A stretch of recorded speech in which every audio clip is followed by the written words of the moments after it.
दोस्तों, आज की कहानी बहुत ही ज्ञानवर्धक कहानी है, इसीलिए आप सभी से निवेदन है कि इस कहानी को अंत तक जरूर सुनिएगा। दोस्तों, आज इस कहानी में हम महात्मा बुद्ध के ऐसे 12 उपदेश जानेंगे जिसे जान करके आप ये जानेंगे कि कम उम्र में बुढ़ापा क्यों आता है। जैसा कि आप सभी जानते हैं कि महात्मा बुद्ध एक राजा थे, लेकिन उन्होंने सब कुछ त्याग करके एक सन्यासी का जीवन अपना लिया था। तो उन्हें सब पता है कि हमें क्या खाना चाहिए, हमें कैसी दिनचर्या अपनानी चाहिए। तो दोस्तों, आज इस वीडियो में हम वो महात्मा बुद्ध के 12 नियम समझेंगे।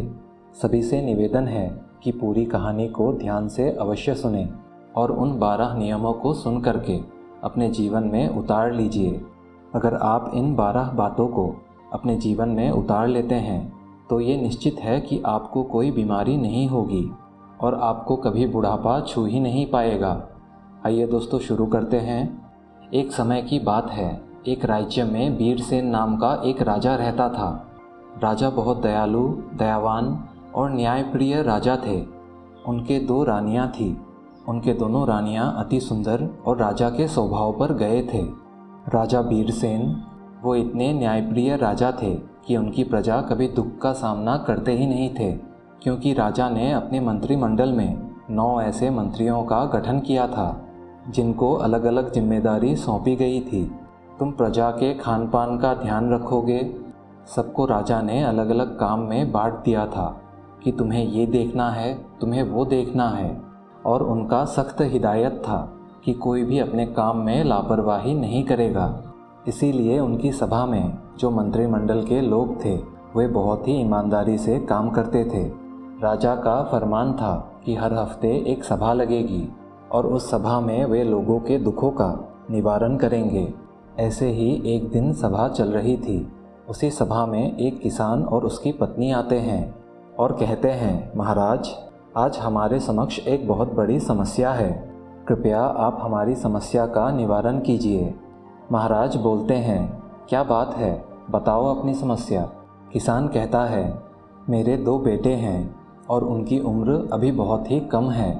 अभी उनकी उम्र ज़्यादा से ज़्यादा 24-25 साल ही होगी, लेकिन वो देखने में ऐसा लग रहा है कि अभी उसकी उम्र 60 साल की हो गई है। बाल झड़ते जा रहे हैं और उनके पेट निकलते जा रहे हैं। बड़ा आलसी है, कोई काम नहीं करता। हमने अपने आप से इधर उधर दवा करवाया, लेकिन कोई भी काम नहीं आया। राजा ये सारी बातें सुनकर अपने मंत्री को आदेश देते हैं, मंत्री, अपने राजवैद्य से इस किसान के लड़के का इलाज करवाया जाए। मंत्री ऐसा ही करते हैं। किसान के दोनों लड़कों का इलाज अपने राजवैद्य से करवाते हैं। काफ़ी दिन इलाज चलने के बाद फिर वह किसान राजा की सभा में उपस्थित होता है और कहता है, महाराज, मेरे लड़कों को कोई फ़ायदा नहीं पहुंचा, वे जैसे थे वैसे ही हैं। किसान की वही बातें फिर से सुनने के बाद राजा ने अपने राजवैद्य से प्रश्न किया कि ये किसान के लड़के ठीक क्यों नहीं हो रहे हैं। राजवैद्य ने राजा से कहा, महाराज, मैंने तो पूरी लगन से किसान के लड़कों का इलाज किया। राजा कहते हैं, राजवैद्य, अब इसका समाधान आप ही बताइए। राजवैद्य हाथ जोड़कर महाराज से क्षमा मांगते हैं और कहते हैं, महाराज, इस समस्या का समाधान बस एक ही आदमी के पास है। उनके अलावा इस समस्या का समाधान किसी के पास नहीं है। महाराज कहते हैं, कौन है वो व्यक्ति? हम उन्हें अपने राज्य में आमंत्रित करेंगे जिससे हमारे राज्य के लोग सुखी रह सकें। राजवैद्य कहते हैं, वो व्यक्ति महात्मा बुद्ध हैं, जिनके पास सारे ही समस्याओं का समाधान है। राजा ये बात जैसे ही सुनते हैं अपने राजवैद्य के मुंह से, जो उनके 9 मंत्री थे, जो सबसे काबिल मंत्री थे, राजा ने आदेश दिया कि जल्द से जल्द महात्मा बुद्ध का पता लगाया जाए और सादर उनको बड़े आदर सम्मान के साथ अपने राज्य में आमंत्रित किया जाए। सारे मंत्री तुरंत चारों दिशाओं में फैल जाते हैं और काफ़ी अथक प्रयास करने के बाद, काफ़ी मेहनत करने के बाद महात्मा बुद्ध का पता चलता है। मंत्री महात्मा बुद्ध के पास जाता है और महात्मा बुद्ध को प्रणाम करता है और कहता है, हे प्रभु, हमारे राज्य चलिए, आपको राजा ने बुलाया है। हमारे राज्य में बहुत बड़ी बीमारियां आ गई है। कृपया आप हमारे साथ चलने का कष्ट करें। महात्मा बुद्ध इतने दयालु, इतने हंसमुख, उनका तो उद्देश्य ही था कि हमारा भारत स्वस्थ और निरोग रहे, किसी के मन में कोई छलकपट ना हो, कोई दुखी ना हो, सभी लोग हंसी खुशी अपना जीवन व्यतीत करते रहें। जैसे ही महात्मा बुद्ध ने सुना मंत्री के मुंह से, उन्होंने कहा, क्यों नहीं, हम तुरंत चलते हैं। और महात्मा बुद्ध उस मंत्री के साथ मंत्री के राज्य में आ जाते हैं। उनके साथ उनके शिष्य भी आते हैं। राजा के राज्य में पहुंचने के बाद महात्मा बुद्ध राजा के सभा में उपस्थित होते हैं। महात्मा बुद्ध को देखकर राजा प्रणाम करते हैं और कहते हैं, आइए प्रभु, अपना आसन ग्रहण कीजिए। और फिर राजा महात्मा बुद्ध से कहते हैं, गुरुवर, आप ही इस किसान के समस्या का समाधान कर सकते हैं। फिर वह किसान अपनी सारी ही समस्या महात्मा बुद्ध को बताता है। महात्मा बुद्ध कहते हैं कि सब ठीक हो जाएगा। राजा आश्चर्य में पड़कर महात्मा बुद्ध से कहते हैं, ठीक है महाराज, आप इस किसान के बेटों को ठीक कर दीजिए। महात्मा बुद्ध राजा से कहते हैं, महाराज, आपके राज्य में हमें एक खुला स्थान दे दीजिए, जहाँ पर आपके राज्य के लोग उपस्थित हो सकें, जहाँ खुला वातावरण हो, जहाँ प्रकृति की धूप आती हो, जहाँ प्रकृति की हवाएं आती हो। आगे महात्मा बुद्ध कहते हैं, महाराज, आप राज्य में आदेश दे दीजिए कि सुबह 4 बजे उस स्थान पर सभी राज्य के लोग वहाँ उपस्थित हो। सभी को कल से उपदेश देना शुरू हो जाएगा और ये सभा 12 दिनों तक चलेगा, लेकिन हर रोज़ सभा प्रातः 4 बजे शुरू होगी। महात्मा बुद्ध कहते हैं, इन 12 नियमों का पालन करके आपकी प्रजा पूरी तरह से स्वस्थ हो जाएगी।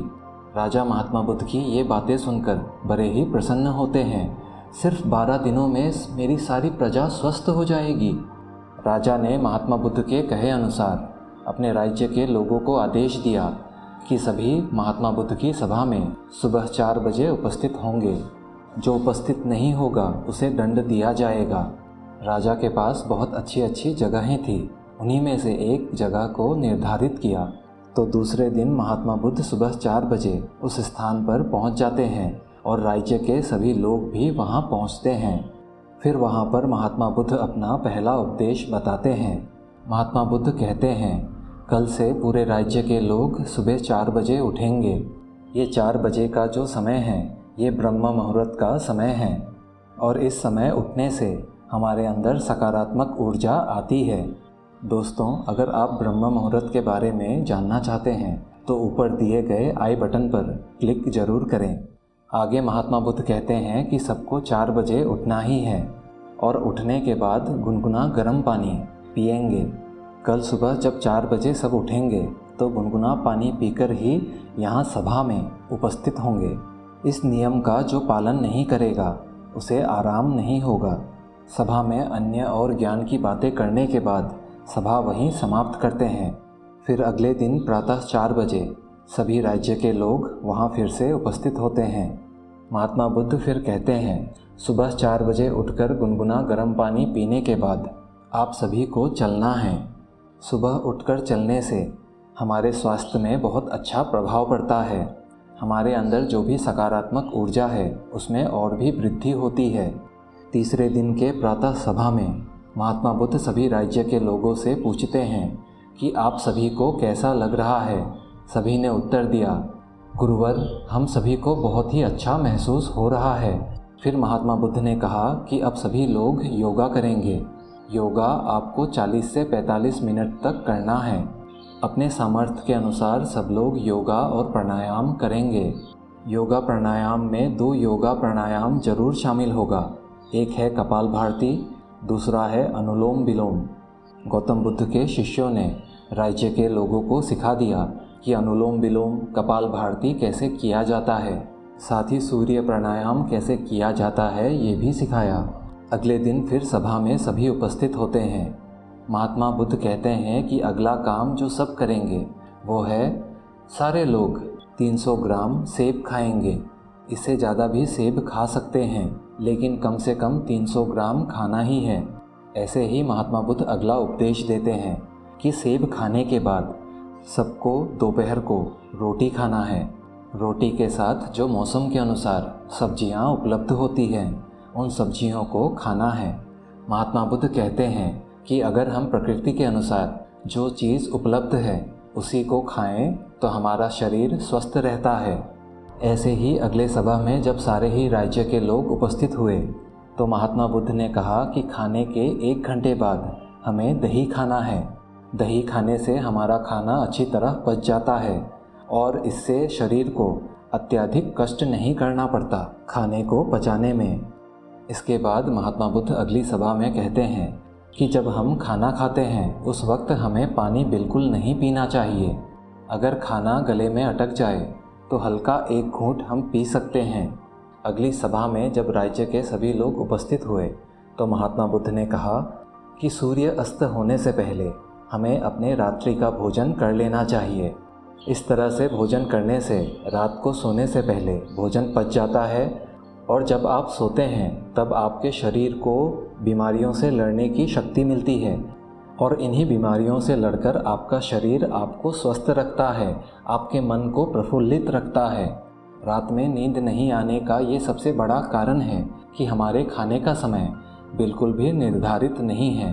कभी हम रात को 9 बजे खाते हैं, कभी 11 बजे खाते हैं, कभी 1 बजा देते हैं।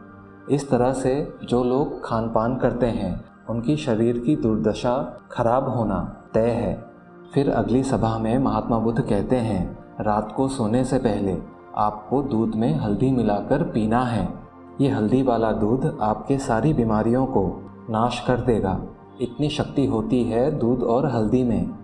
12 दिन की सभा समाप्त करने के बाद महात्मा बुद्ध महाराज से पूछते हैं, महाराज अब आपके राज्य के लोग कैसे हैं? महाराज बड़ी ही प्रसन्नतापूर्वक गौतम बुद्ध से कहते हैं, गुरुदेव आपने हमारे राज्य को धन्य कर दिया। गुरुदेव आपने जो उपदेश दिया हमारी पूरी प्रजा देखने में ऐसी लग रही है। जो 60 साल के थे लग रहा है कि 15-20 साल के हो गए हैं। सबकी ढलती हुई उम्र रुक गई है।